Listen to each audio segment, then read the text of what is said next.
ఎస్రైట్ అటు జాగృతి తెలంగాణ జాగృతి కార్యాలయం ప్రారంభించిన అనంతరం కూడా అటు ఎమ్మెల్సీ కవిత అయితే మాట్లాడుతూ కూడా ప్రధానంగా అటు కాళేశ్వరం నోటీసులపైనే స్పందించారు.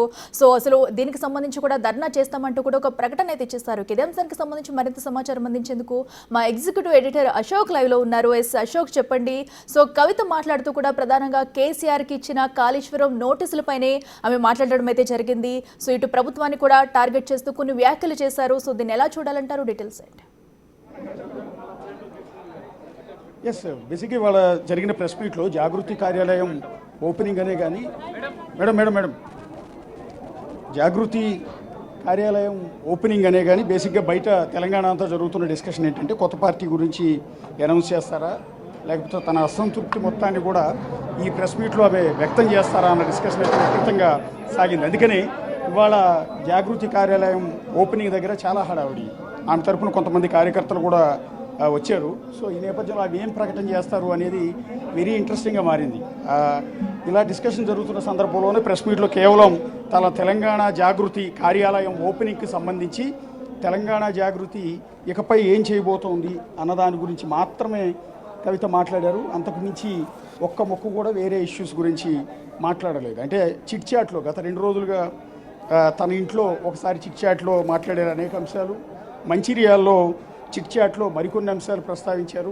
అది కూడా పార్టీలో తన అసంతృప్తి, పార్టీలో తనని ఇబ్బంది పెట్టడం, అవమానపరచడం, తన అన్న కేటీఆర్ గురించి తన అసంతృప్తిని చిట్ చాట్లో మీడియా ముందు రెండు చోట్ల కూడా ఆమె వ్యక్తం చేశారు. అది కూడా ఏమన్నా మాట్లాడతారేమో ఓపెన్ కానీ ఇప్పుడు అందరూ కూడా ఎక్స్పెక్ట్ చేశారు. కానీ ఏమీ మాట్లాడలేదు ఆమె. కేవలం ఇప్పటికీ కూడా తెలంగాణ జాగృతి యథావిధిగా నడుస్తుంది, దీన్ని ఇంకా బలోపేతం చేస్తాము, కేసీఆర్కి ఒక కన్ను బీఆర్ఎస్ పార్టీ అయితే రెండో కన్ను తెలంగాణ జాగృతి అన్నట్టుగా మేము తయారు చేస్తామంటూ జాగృతి గురించి చెప్పే ప్రయత్నం చేశారు తప్ప చిట్ చాట్లో ఆమె చెప్పిన మాటలు ఏవి కూడా ఇవాళ ఆన్ రికార్డ్ మీడియా ముందు చెప్పటం లేదు. అంటే చిట్ చాట్ అనేది దానికి ఎవిడెన్స్ ఏమి ఉండదు. నేను అనలేదన్నా కూడా ఆ తర్వాత మ్యాచ్ అయిపోతుంది.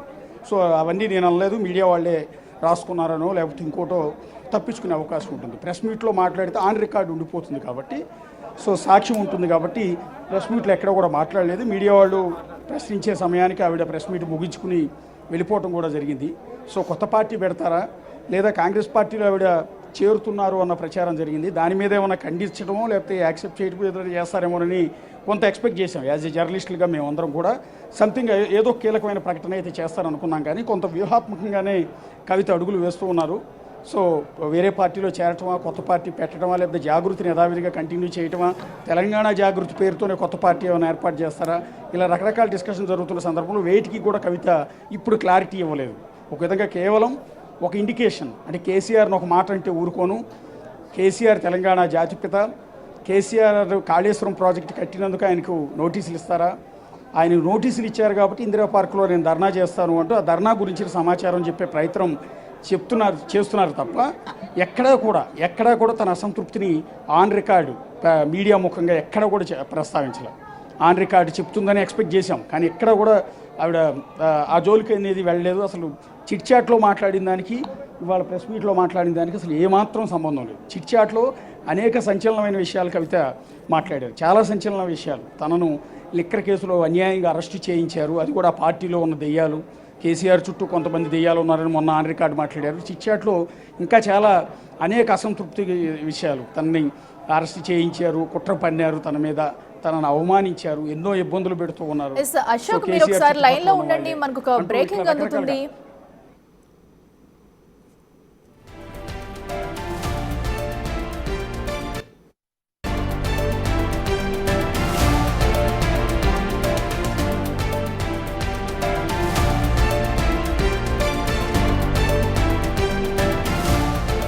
బ్రేకింగ్ న్యూస్ చూస్తున్నాం. కేసీఆర్ కూతురు తెలంగాణ జాగృతి అధ్యక్షురాలు కవిత మరోసారి సంచలన వ్యాఖ్యలు చేశారు. కేసీఆర్ కు ఓ కన్ను బీఆర్ఎస్ అయితే మరో కన్నుల జాగృతి ఉంటుందన్నారు. బీఆర్ఎస్ తో తనకు సంబంధం లేదన్నట్టు సంకేతాలు ఇచ్చారనే అభిప్రాయం వ్యక్తమవుతుంది. దీంతో కారు పార్టీతో కవిత బంధం తెంచుకున్నారా, బీఆర్ఎస్ తో సమాంతరంగా జాగృతిని నడిపిస్తారా, ప్రత్యేక కార్యాలయం ఏర్పాటు అందులో భాగమేనా అనే ప్రశ్నలు వినిపిస్తున్నాయి. ఓర్వలేనటువంటి కొంతమంది మరి చాలా మాటలు మాట్లాడుతూ ఉన్నారు. వారందరి ఆశల్ని అడియాశలు చేస్తూ నేను ఇవాళ ఒక ప్రకటన చేస్తూ ఉన్నాను. కేసీఆర్ గారికి రెండు కళ్ళలాగా ఒక కన్ను బీఆర్ఎస్ అయితే ఇంకో కన్ను జాగృతి అయి నిలబడుతుందని చెప్పి ఈ సందర్భంగా మేము తెలియజేస్తా ఉన్నాం. కేసీఆర్ గారి మీద ఈగ వాలితే కూడా ఊరుకోము. మేము పనిచేస్తుంటే ఓర్వలేనటువంటి కొంతమంది మరి చాలా మాటలు మాట్లాడుతూ ఉన్నారు. వారందరి ఆశల్ని అడియాశలు చేస్తూ నేను ఇవాళ ఒక ప్రకటన చేస్తూ ఉన్నాను. కేసీఆర్ గారికి రెండు కళ్ళలాగా ఒక కన్ను బీఆర్ఎస్ అయితే ఇంకో కన్ను జాగృతి అయి నిలబడుతుందని చెప్పి ఈ సందర్భంగా మేము తెలియజేస్తూ ఉన్నాం. కేసీఆర్ గారి మీద ఈగ వాలితే కూడా ఊరుకోము. మేము పనిచేస్తుంటే ఓర్వలేనటువంటి కొంతమంది మరి చాలా మాటలు మాట్లాడుతూ ఉన్నారు. వారందరి ఆశల్ని అడియాశలు చేస్తూ నేను ఇవాళ ఒక ప్రకటన చేస్తూ ఉన్నాను. కేసీఆర్ గారికి రెండు కళ్ళలాగా ఒక కన్ను బీఆర్ఎస్ అయితే ఇంకో కన్ను జాగృతి అయి నిలబడుతుందని చెప్పి ఈ సందర్భంగా మేము తెలియజేస్తూ ఉన్నాం.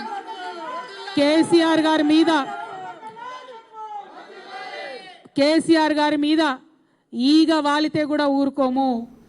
మేము పనిచేస్తుంటే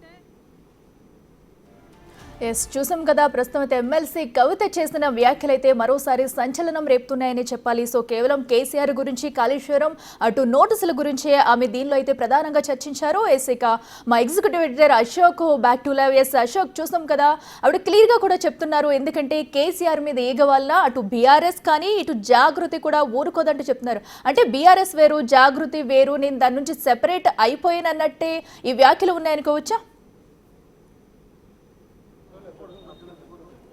ఖచ్చితంగా అదే సంకేతాలను ఇచ్చే ప్రయత్నం చేశారు. ఇక్కడ ఆవిడ ప్రెస్ మీట్లో మాట్లాడిన మాట, కేసీఆర్కు ఒక కన్ను బీఆర్ఎస్ అయితే ఒక కన్ను తెలంగాణ జాగృతి అంటూ ఉన్నారు. అంటే అర్థం బీఆర్ఎస్కి ప్యారలాల్గా తెలంగాణ జాగృతి సంస్థను ముందుకు తీసుకెళ్లే ఉద్దేశం ఉంది. కేసీఆర్కి ఇది ఒక వెపన్ కింద మార్చే ప్రయత్నం చేస్తాను అన్న సంకేతాలు ఇచ్చారు. మరి బీఆర్ఎస్ ఆల్రెడీ ఆమె బీఆర్ఎస్ పార్టీ తరఫున ఎమ్మెల్సీగా ఎన్నికయ్యారు. ఇటీవల కాలంలో పార్టీలో తనకు ప్రాధాన్యత సరిగా లేదు. ఎంటైర్ బీఆర్ఎస్ పార్టీ అంతా కూడా కేటీఆర్ అండ్ హరీష్ రావు ఆధ్వర్యంలోనే ఉంది. భవిష్యత్తులో కూడా కేటీఆర్కో హరీష్ రావుకో పార్టీ బాధ్యతలు అప్పచెప్తారు తప్ప కవితకు పెద్దగా ప్రయారిటీ ఉండకపోవచ్చు అన్న డిస్కషన్ నేపథ్యంలోనే ఆవిడ తన అసంతృప్తి మొత్తాన్ని కూడా బయటకు వ్యక్తం చేసి పార్టీ నుంచి బయటకు వస్తారన్న సంకేతాలను ముందుగానే ఇస్తూ ఉన్నారు. ఒకటి లేఖ లీక్ కావటం కావచ్చు, లేఖలో పేర్కొన్న అనేక ప్రధానమైన అంశాలు కావచ్చు. అంతేకాకుండా రీసెంట్గా చిట్చాట్ 2 సార్లు మీడియా ప్రతినిధులను పిలుచుకుని చిట్చాట్లో చెప్పిన అంశాలన్నింటిలో కూడా తన అసంతృప్తి చాలా క్లియర్గా, బీఆర్ఎస్ పార్టీలో తన ప్రాధాన్యత లేదు, చాలా ఇబ్బంది పెడుతూ ఉన్నారు. అంతేకాకుండా ఏదైతే తెలంగాణ కోసం ఏర్పడిన బీఆర్ఎస్ పార్టీని బీజేపీలు విలీనం చేయాలనుకున్నారు, నేను ఒప్పుకోలేదు అంటూ సంచలనమైన విషయాలన్నీ కూడా ఆవిడ ప్రస్తావించారు. సో ఒకవైపు కేసీఆర్ తమ నాయకుడు అంటూనే మరొక వైపు కేసీఆర్ చుట్టూ దెయ్యాలు ఉన్నాయంటూ దెయ్యాలు లాంటి కొంతమంది వ్యక్తులు చేరారు, వాళ్ళ వల్లే ఇదంతా కూడా నష్టం జరుగుతుందన్న సంకేతాలని మీడియా చిట్ చాట్లో ఆవిడ అనేక సంచలనమైన విషయాలు చెప్పారు. ఒక విధంగా చెప్పాలంటే తన సొంత అన్న కేటీఆర్ పైనే ఆమె అసంతృప్తిని వ్యక్తం చేశారు. ఇకపైన బీఆర్ఎస్తో సంబంధాలు ఉంటాయా లేదా అనేది పూర్తి స్థాయి క్లారిటీ ఇవ్వలేదు. కానీ ఆవిడ మాటల ఉద్దేశం ఏంటంటే నేను జాగృతికే పరిమితం అవుతాను, జాగృతిని బలోపేతం చేస్తాను, జాగృతిని బీఆర్ఎస్కి అనుబంధంగా బీఆర్ఎస్కి ఒక వెపన్ మాదిరిగా తయారు చేస్తాను అని ఒక సంకేతం అయితే ఇచ్చారు. ఇక పూర్తి స్థాయి దృష్టి అంతా కూడా తెలంగాణ జాగృతి తెలంగాణలో చాలా పట్టు ఉంది. ప్రతి గ్రామాన తెలంగాణ జాగృతి కార్యకర్తలు విస్తరించున్నారు. ఒకవైపు బీఆర్ఎస్ కార్యకర్తలు, ఒకవైపు తెలంగాణ జాగృతి అంతే పటిష్ట స్థాయిలో ఉంది. తెలంగాణ ఉద్యమంలో కూడా అత్యంత కీలకమైన పాత్ర పోషించింది తెలంగాణ జాగృతి. అందువల్ల తెలంగాణ మొత్తం అన్ని జిల్లాల్లో కూడా ఆ పార్టీ తెలంగాణ జాగృతి అనే సంస్థ చాలా పటిష్టంగా ఉంది, కార్యకర్తలు ఉన్నారు, క్యాడర్ ఉంది. సో ఈ నేపథ్యంలో బీఆర్ఎస్కి సమాంతరంగా తెలంగాణ జాగృతిని బలోపేతం చేసే దిశగా ఆవిడ ముందుకెళ్తున్నట్టుగా తెలుస్తుంది. అందువల్ల ఇక్కడ నుంచి బీఆర్ఎస్తో డైరెక్ట్గా నేరుగా సంబంధాలు తెంచుకున్నట్టు ప్రకటించకపోయినప్పటికీ కూడా తెలంగాణ జాగృతిని ముందుకు తీసుకెళ్తానన్న సంకేతాలను అయితే కవిత ఇవాళ ప్రెస్ మీట్లో చాలా క్లియర్గా ఇచ్చే ప్రయత్నం చేశారు. సో పార్టీ పెడతారా, వేరే పార్టీలో చేరతారా అన్నదాని మీద ఎక్కడ కూడా ఆవిడ క్లారిటీ ఇవ్వలేదు. కేవలం బీఆర్ఎస్తో ఉండబోను అన్న సంకేతం మాత్రం మాటలను బట్టి కొంత క్లియర్గా అర్థమవుతుంది. తెలంగాణ జాగృతి మీదే ఇక్కడ నుంచి కంప్లీట్ కాన్సన్ట్రేషన్ ఉంటుంది. అందువల్ల ఇక్కడ ఇంతకుముందు అశోక్ నగర్లో ఉన్న పార్టీ ఆఫీస్ని ఇప్పుడు బంజారా హిల్స్కి తీసుకొచ్చి ఇక్కడ షిఫ్ట్ చేశాను అని చాలా పెద్ద ఆఫీస్ని ఆవిడ ఏర్పాటు చేశారు. మీరు ఒకసారి ఆఫీస్ మొత్తాన్ని చూసినా కూడా ఆవిడ ఇంటి పక్కనే ఏర్పాటు చేసుకున్నారు. అది కూడా బేసిక్గా తెలంగాణ జాగృతి ఇంతకుముందు మాదిరిగా నడపాలి అనుకుంటే బేసిక్గా చిన్న ఆఫీస్ సరిపోతుంది. కానీ ఇంత పెద్ద స్థాయిలో ఇంత పెద్ద బిల్డింగ్ మొత్తాన్ని కూడా తెలంగాణ జాగృతి కోసం కేటాయిస్తున్నారు అంటే ఒక ఫుల్ ప్లేజ్డ్ పార్టీ ఆఫీస్ నడపగలిగినంత సత్తా ఉంది అని ఒక సిగ్నల్ ఇచ్చే దిశగా ఇవాళ కవిత వెళ్ళినట్టుగా మనకు స్పష్టంగా అర్థమవుతుంది. ఆ దిశగానే భారీ ఎత్తున పార్టీ తెలంగాణ జాగృతి కోసం కొత్త ఆఫీసు ఏర్పాటు చేయటం, అంతేకాకుండా బీఆర్ఎస్కు అనుబంధంగా కూడా కాదు, ప్యారలల్గా ఒక విధంగా చెప్పాలంటే సమాంతరంగా తెలంగాణ జాగృతిని డెవలప్ చేస్తానని చెప్పడం, వీటన్నిటి ద్వారా బీఆర్ఎస్కి ఆమె దూరం అవుతున్న సంకేతాలు చాలా క్లియర్గా ఉన్నాయి. కాకపోతే అందరూ ఎక్స్పెక్ట్ చేసినట్టు అసలు విషయం మాత్రం ఆవిడ చెప్పలేదు. 2 సార్లు మీడియా చిట్ చాట్లో ఆవిడ ప్రస్తావించిన అనేక అంశాలు వాళ్ళ ప్రెస్ మీట్లు ఎక్కడా కూడా ప్రస్తావించలేదు. ఇందాక నేను చెప్పినట్టుగా ఇవన్నీ కూడా ఆన్ రికార్డు ఉండిపోతాయి కాబట్టి చిట్ చాట్లో మాట్లాడినవి ఎవిడెన్స్ ఉండదు కాబట్టి సో ఆ విధంగా అక్కడ చెప్పాల్సినవన్నీ అక్కడ చెప్పారు. జనాల్లోకి పంపించాల్సిన సంకేతాలన్నీ కూడా పంపించేశారు.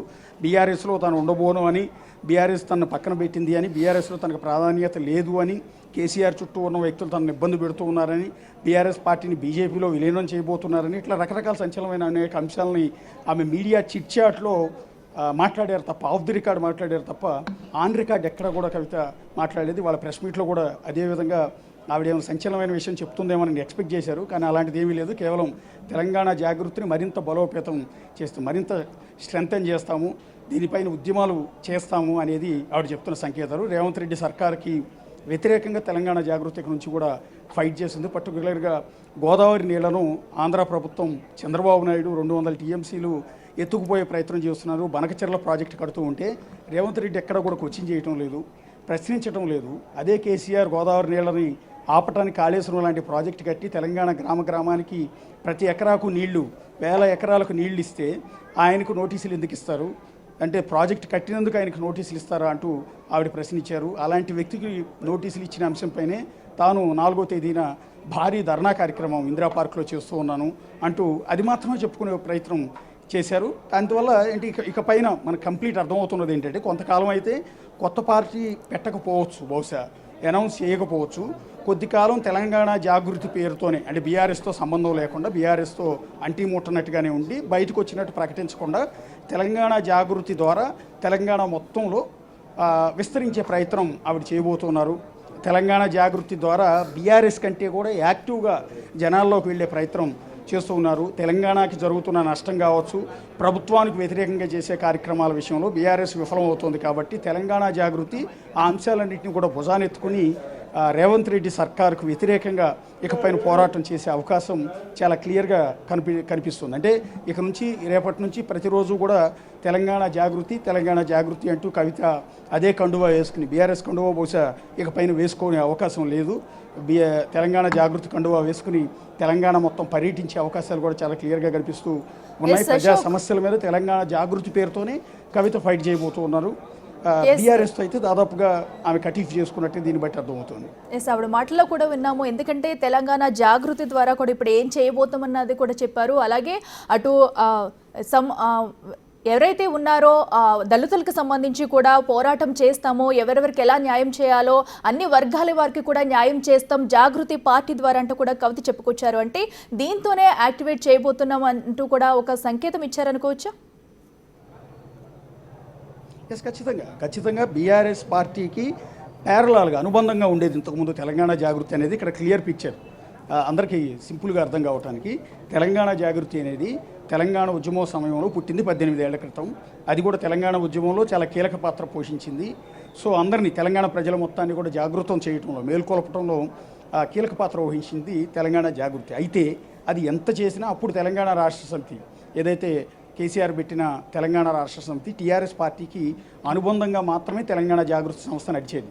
అది కూడా ఒక విధంగా చెప్పాలంటే బీఆర్ఎస్లో భాగంగానే ఇంతకు ముందు వరకు ఉండేది.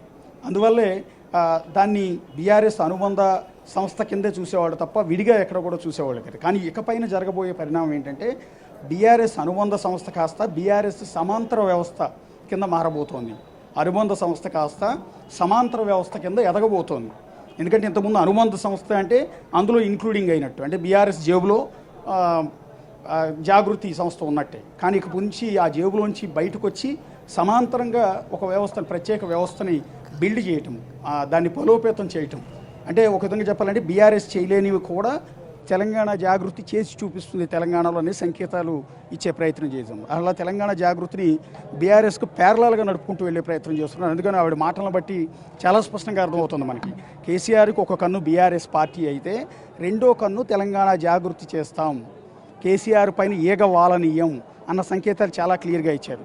ఒకవేళ ఆవిడ కొత్త పార్టీ పెట్టే ఆలోచన ఉంటే, లేదా వేరే పార్టీలో చేరే ఉద్దేశం ఉంటే, కాంగ్రెస్ పార్టీలో చేరతారని ప్రచారం జరుగుతుంది. ఒకవేళ అదే నిజమైతే బహుశా దీన్ని యాక్సెప్ట్ చేసి ఉండేవాళ్ళు కాదనుకుంటాను. ఒకసారి తెలంగాణ జాగృతి మహిళలు కూడా ఇక్కడ ఉన్నారు. మేడం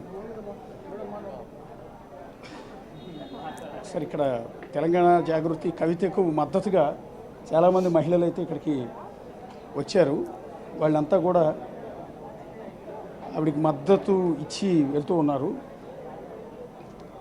సరే, ఇక్కడ నుంచి ఇందాక చెప్పినట్టుగా క్లియర్ పిక్చర్ ఏంటంటే, ఇంతకుముందు అనుబంధ సంస్థగా బీఆర్ఎస్ ఉన్న తెలంగాణ జాగృతి కాస్త ఇక్కడ నుంచి సమాంతర వ్యవస్థగా ఎదగబోతోంది.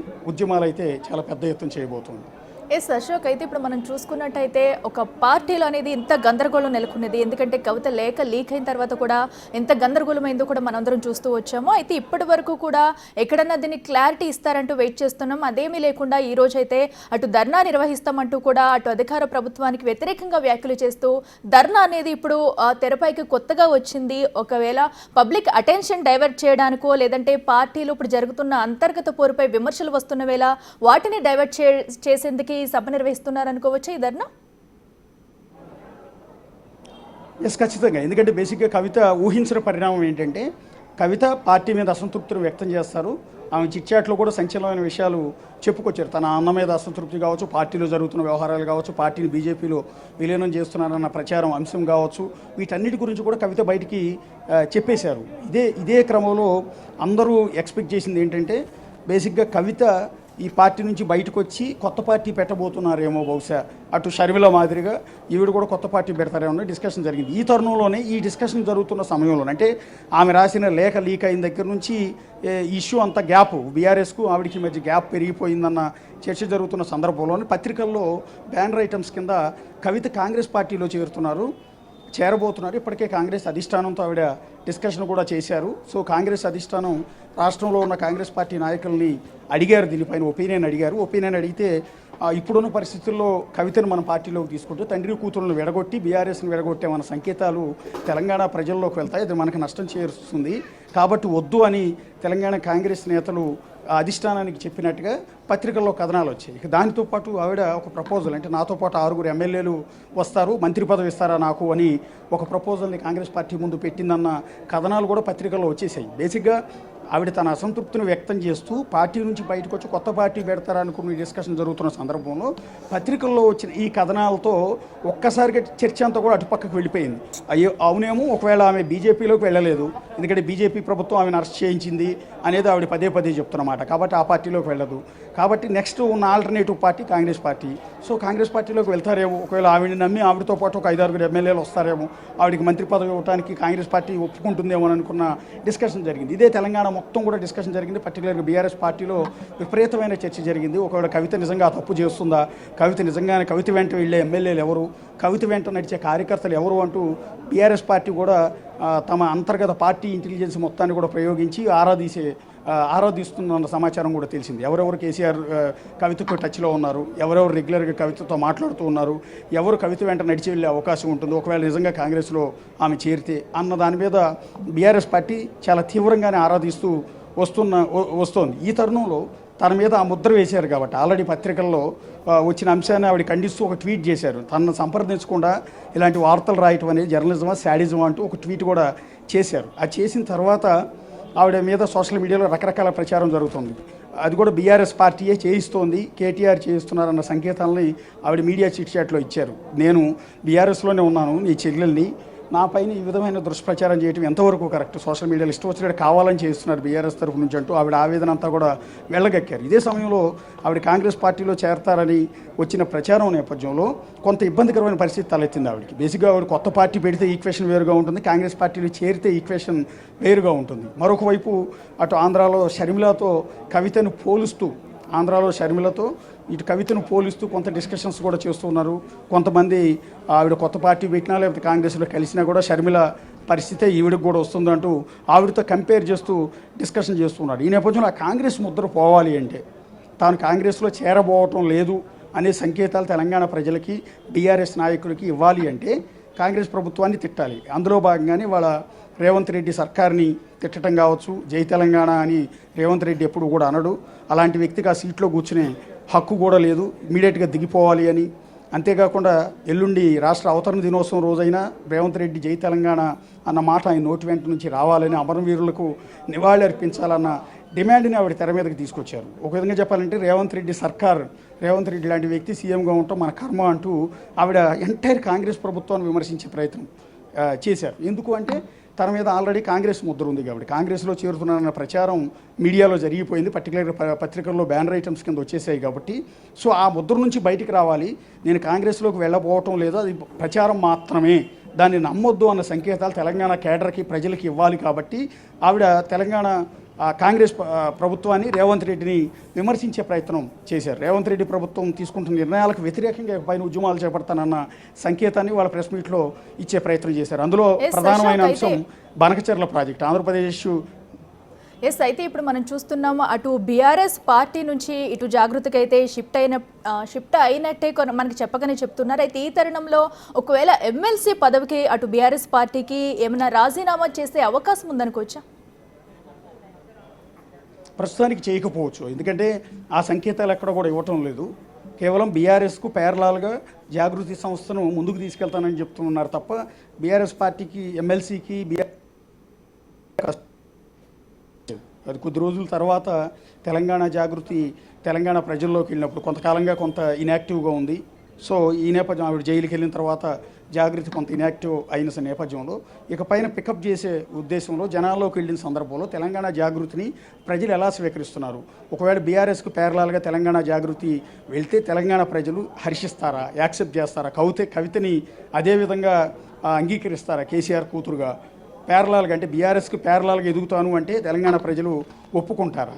ఎందుకంటే తెలంగాణ ప్రజలకి ఇప్పటికీ కూడా జాతిపిత కేసీఆరే. సో కేసీఆర్ కుమార్తె బయటకు వస్తే కేసీఆర్కి ఇచ్చిన వాల్యూ కవితకి ఇస్తారా లేదా అన్న ఆందోళన, అనుమానం కూడా ఆవిడకు ఉండొచ్చు. అందువల్ల ఈ తెలంగాణ జాగృతి పేరుతోనే బీఆర్ఎస్ నుంచి బయటకు వచ్చానన్న బయటకు పూర్తిగా వచ్చేయటం కాకుండా వచ్చానన్న సంకేతాలు ఇస్తూ తెలంగాణ జాగృతిని ముందుకు తీసుకెళ్ళి దీనికి వచ్చే రెస్పాన్స్ ఏదైతే ఉంటుందో ప్రజల నుంచి, తెలంగాణ ప్రజలు యాక్సెప్ట్ చేస్తున్నారు, మేమేంటే మేము ఉంటాం, మీరు బయటకు వచ్చిన నష్టం లేదన్న సంకేతాలు వస్తే కనుక దాన్ని బట్టి ఆవిడ ముందుకు మూవ్ అయ్యే అవకాశం ఉంటుంది. ప్రస్తుతానికైతే బీఆర్ఎస్ నుంచి బయటకు వచ్చే అవకాశాలు అయితే లేవు. Right Ashok, thank you.